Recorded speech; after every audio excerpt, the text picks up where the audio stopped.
El asombro ante el tamaño increíble de los bloques de roca verduzca, ante la impactante altura del inmenso monolito labrado y ante la intrigante identidad de las colosales estatuas y bajorrelieves, con la extraña imagen que había encontrado en el altar del Alert, quedaba marcadamente visible en cada línea de la aterrada descripción del segundo oficial Johansen.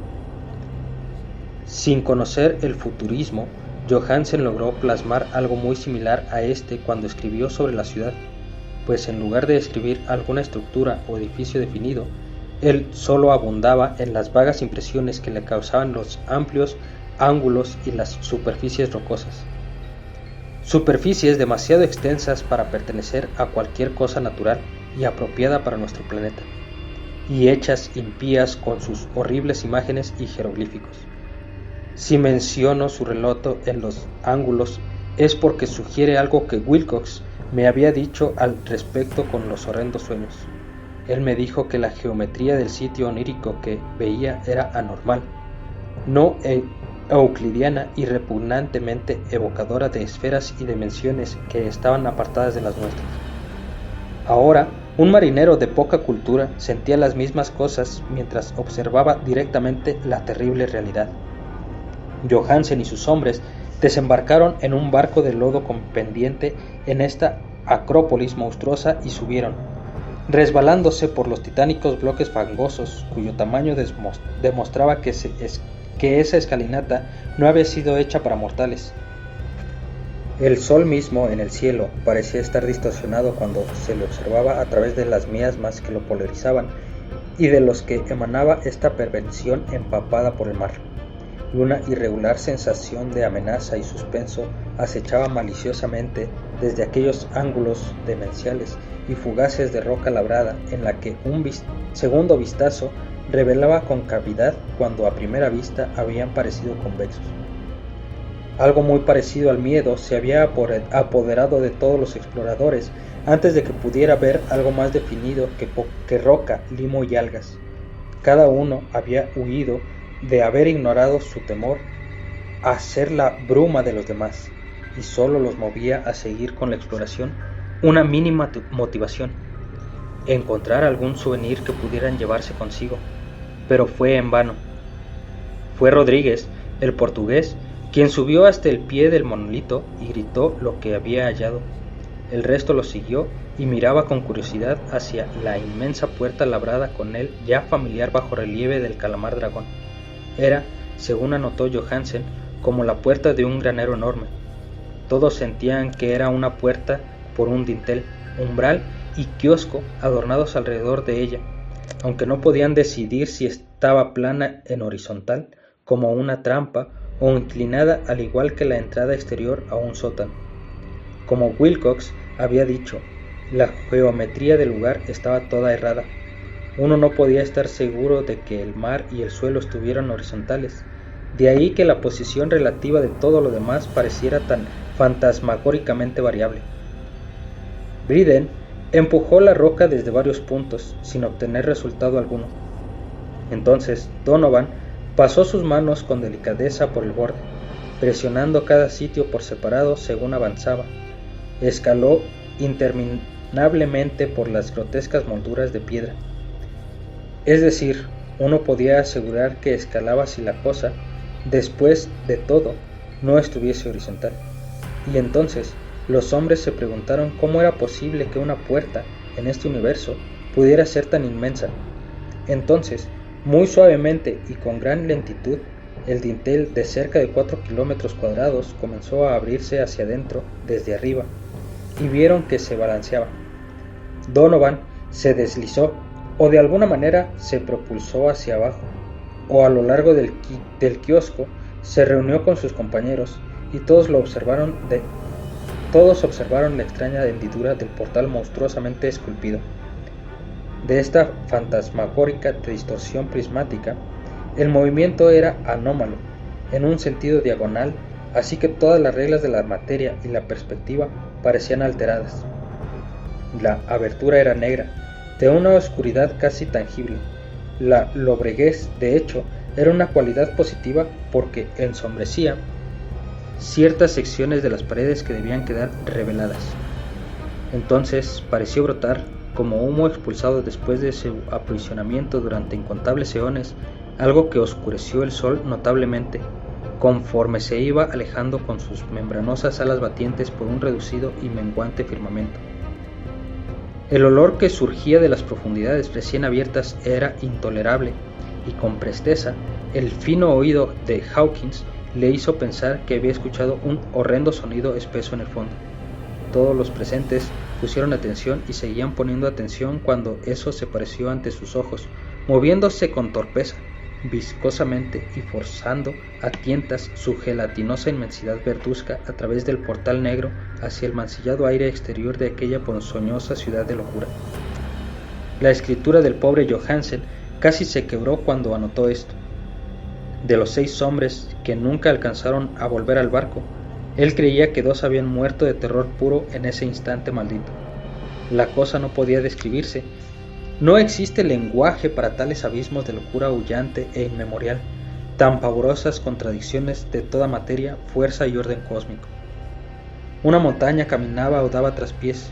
Dios, ¿quién dudaría de que él, al otro lado del mundo, un arquitecto famoso, se hubiera vuelto loco y el pobre Wilcox delirara entre fiebres por causa de ese instante telepático? La cosa de los ídolos, el engendro verde y pegajoso llegando de las estrellas, había despertado para reclamar a los suyos. Las estrellas estaban alineadas correctamente otra vez, y lo que un culto inmemorial no había logrado por designio, un grupo de inocentes marineros lo había conseguido por accidente. Después de miles de billones de años, el gran Cthulhu estaba libre de nuevo y ávido de saciarse. 3 hombres fueron barridos por las zarpas fofas antes de que alguno pudiera darse la vuelta. Que Dios les dé descanso, si es que existe algún descanso en el universo. Donovan, Guerrera y Angstrom se llamaban aquellos infelices. Parker resbaló mientras los otros 3 iban descendiendo frenéticamente por los paisajes interminables de roca encostrada de verde en dirección de la lancha, y Johansen jura que fue tragado por un ángulo de la sillería que no debía haber estado allí, un ángulo que era agudo, pero se comportaba como si fuera obtuso. Así pues, solo Bryden y Johansen alcanzaron el bote y remaron desesperadamente rumbo al Alert, mientras la descomunal monstruosidad se aplastaba sobre las piedras fangosas y trompicaba en la orilla del mar. No se había perdido toda la presión de vapor, y a pesar de que la tripulación completa había desembarcado y solo fue cuestión de unos instantes de subir y bajar corriendo con una velocidad febril el timón hasta el cuarto de máquinas para hacer que el Alert comenzara a moverse.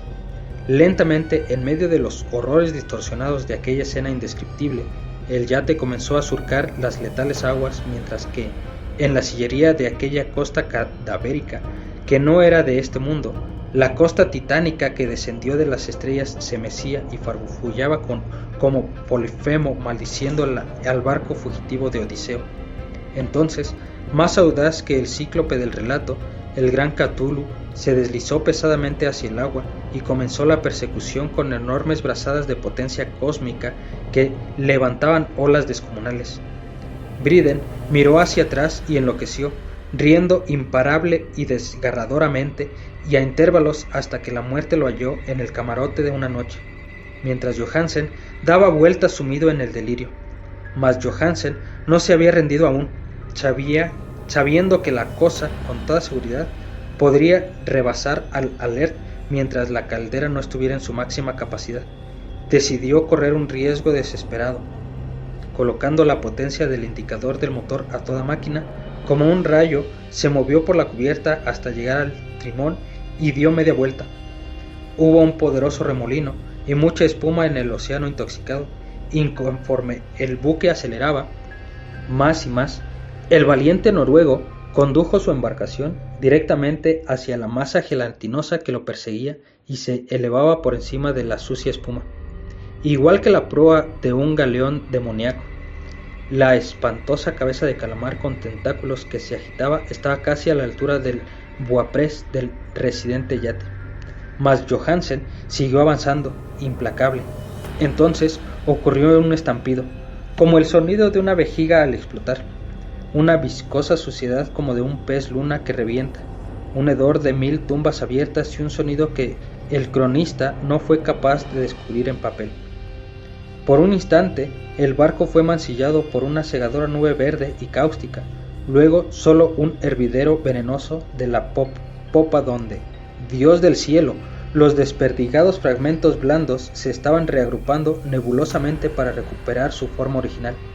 Mientras la distancia aumentaba, cada segundo conforme el alert ganaba ímpetu gracias a su precisión de vapor en aumento. Eso era todo lo dicho en el documento.